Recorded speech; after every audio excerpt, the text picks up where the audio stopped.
film yang udah diantisipasi di tahun ini. Film yang memang ditunggu oleh banyak orang di tahun ini.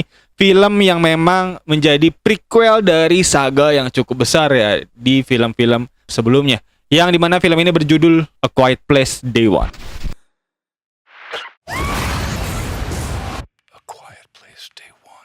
Film A Quiet Place Day One ini film yang memang sudah kita nantikan banget pasti ya di tahun ini. Karena ini film memang cukup besar hegemoninya. Dan apakah film ini se-oke itu dan cukup worth it untuk ditonton. Dan untuk itu adanya video ini adalah untuk menjadi rekomendasi dan review sebelum teman-teman tonton film A Quiet Place -1. Dan untuk itu langsung aja akan kita bahas review film A Quiet Place Day One ini di video ngomongin film kali ini. Untuk itu langsung aja, let's go. Dimana film A Quiet Place Day One ini disutradarai oleh pemeran utamanya di film sebelumnya ya, yaitu disutradarai oleh John Krasinski. Dimana John Krasinski ini nggak main tapi di film ketiga ini. Dan juga film ini ditulis oleh Michael Sarnowski. Dimana Michael Sarnowski ini juga udah pernah menulis film, yaitu film Pig ya, di tahun 2021. Dan untuk film ini dibintangi oleh Alex Wolff, yaitu Ruben. Lalu ada Jimon Honso. Lalu ada pemeran utamanya yaitu Lupita Nyong'o. Yang dimana film ini menceritakan tentang perempuan yang bernama Sam, dimana dia diperankan oleh Lupita Nyong'o. Dan dimana ia ini tinggal di New York, yang diceritakan sebagai kota yang cukup berisik ya. Dan dia tinggal dengan kucing kesayangannya, yang dimana dia ini backgroundnya memang orang yang sedang sakitnya yang cukup keras ya, sakit kanker di situ diperlihatkan. Dan dia tinggal di sini seperti di rumah sakit sebenarnya dan sedang dirawat. Dan dia jarang-jarang gitu untuk bisa keluar, bisa jalan-jalan di kota. Dan pada suatu hari dia diajak lah untuk bisa jalan-jalan ke kota gitu sekali-sekali dengan si Ruben. Yang dimana dia menonton opera di situ. Semuanya terlihat normal sampai tiba-tiba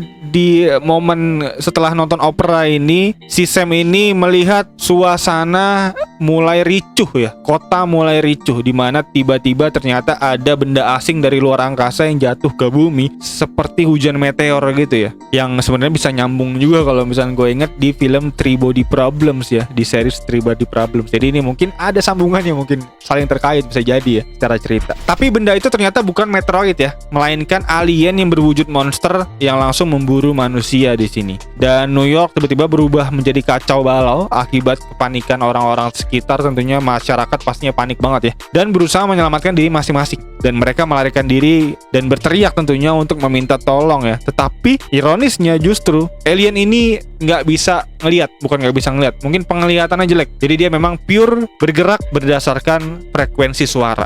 Yang jadi dimana orang-orang yang berteriak minta tolong ini pastinya akan langsung dilahap gitu oleh si alien-alien ini. Dan si Sam ini ikut terjebak tentunya di tengah kerumunan orang-orang yang cukup panik ini. Dan seiring waktu berjalan, kehidupan di kota itu berubah total lantaran manusia banyak yang tewas gitu ya, dihantam oleh para alien ini. Dan hingga pemerintahan juga jadi lumpuh. Dan New York berubah menjadi sunyi pastinya, karena yang tersisa hanya para penyintas, para survivor yang bisa bertahan hidup dan memahami bahwa si alien ini mengejar orang-orang yang hanya berisik gitu, yang mengeluarkan suara. Yang dimana background story untuk aliennya ini sendiri adalah makhluk yang memang memiliki pendengaran ultrasonik ya. Bahkan semuka-mukanya itu dia bisa jadi penangkap frekuensi suara gitu, kayak toa gitu mukanya ya. Dan alien ini juga memburu suara dari manusia gitu. Bahkan sekecil apapun suaranya pasti langsung dikejar gitu ya. Dan tiba-tiba Sam dalam rangka untuk menyelamatkan diri ini, dia bertemu dengan beberapa penyintas yang lain gitu. Sebut aja kayak dimana salah satunya dia ketemu Eric di situ, yang dimana di plot cerita ini cukup penting si Eric ini nanti ya di ending. Dan selanjutnya bertemu juga dengan Robin, dan juga selanjutnya bertemu dengan Henry ya, Henry Jimon Honso di sini diperankan. Dan kemudian mereka berusaha mencari Sokka sekaligus menyelamatkan diri dari alien yang tersebar di New York. Yang mana tentunya ada helikopter yang lewat dan memberitahu bahwa makhluk-makhluk ini takut air, dan manusia, seluruh warga tentunya dihimbau untuk segera langsung ke pelabuhan untuk bisa menyelamatkan diri, karena di situ udah banyak kapal-kapal yang memang untuk evakuasi. Dan apakah Sam berhasil menyelamatkan diri untuk bisa mendapatkan jalan ke kapal-kapal evakuasi ini? Tentunya bisa langsung teman-teman tonton, karena gua nggak mau spoiler tentunya. Dan sekarang saatnya kita langsung masuk ke review, dimana untuk film Quiet Place Day One ini gua cukup kecewa ya.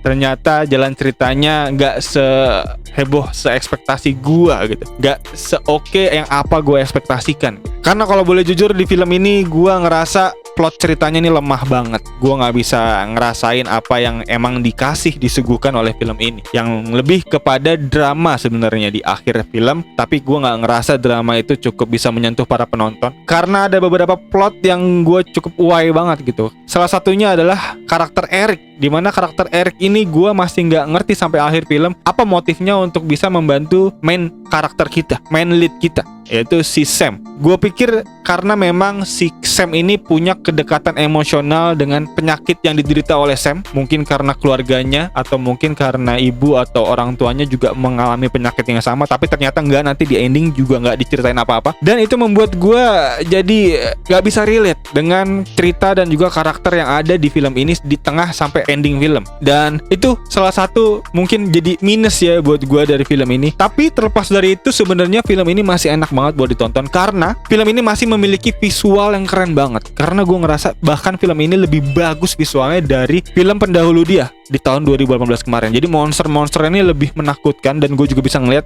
ini ada scene gitu dari visual dari drone, itu bener-bener serem banget ya. Monster-monsternya tuh bisa kita lihat kayak laba-laba yang emang banyak dan mengerubungi suara yang ada gitu, mengerubungi sumber suara. Jadi ini bener-bener film yang serem, film yang memang gue bisa bilang cukup bagus untuk visual dan soundnya. Jadi untuk dari visual gue nggak perlu ragukan lagi, ini keren banget, bahkan lebih bagus dari film sebelumnya. Tapi kalau dari segi cerita, ini kalah jauh ya dari film pendahulunya. Jadi buat gue plot ceritanya kurang banget dan ceritanya juga lemah banget. Jadi menurut gue untuk penilaian dari gue untuk film ini, gue bisa bilang plot story-nya gue kasih nilai 2,5/5. Lalu selanjutnya karakter dan act-nya sebenarnya bagus, tapi karena memang udah nggak cukup bisa gue tangkap motif dari si Eric ini yang cukup vital di film ini, jadi turun ya untuk gue karakternya, jadi turun ke 2/3 penilaian buat gue. Dan untuk visualnya bisa gue kasih 2/2. Visualnya gue kasih sempurna di sini. Jadi buat gue nih film cukup oke untuk visualnya, tapi untuk plot story-nya masih kurang banget. Dan untuk final verdict yang bisa gue kasih untuk film ini 6,5/10. Dan untuk jump scare-nya juga gue bisa bilang cukup oke. Jadi untuk teman-teman yang emang nyari film dengan kualitas gambar yang oke dan juga film dengan mencekam yang oke, gue rasa ini masih cukup oke, terlepas dari emang plot story-nya cukup lemah. Jadi ya, itu mungkin untuk review dari gue. Untuk teman-teman semua yang punya review lainnya, punya sanggahan mungkin atau punya pertanyaan, bisa feel free langsung tulis di kolom komentar di bawah. Dan kayaknya itu aja untuk video review kali ini. Sekali lagi thank you buat yang udah nonton, dan untuk teman-teman yang baru nonton bisa langsung klik tombol like, subscribe, dan loncengnya di bawah agar teman-teman gak ketinggalan video-video seputar review-review film lainnya dari channel ini. Dan kayaknya itu aja. Sekali lagi thank you buat yang udah nonton. As always, seperti biasa gue Irsyad.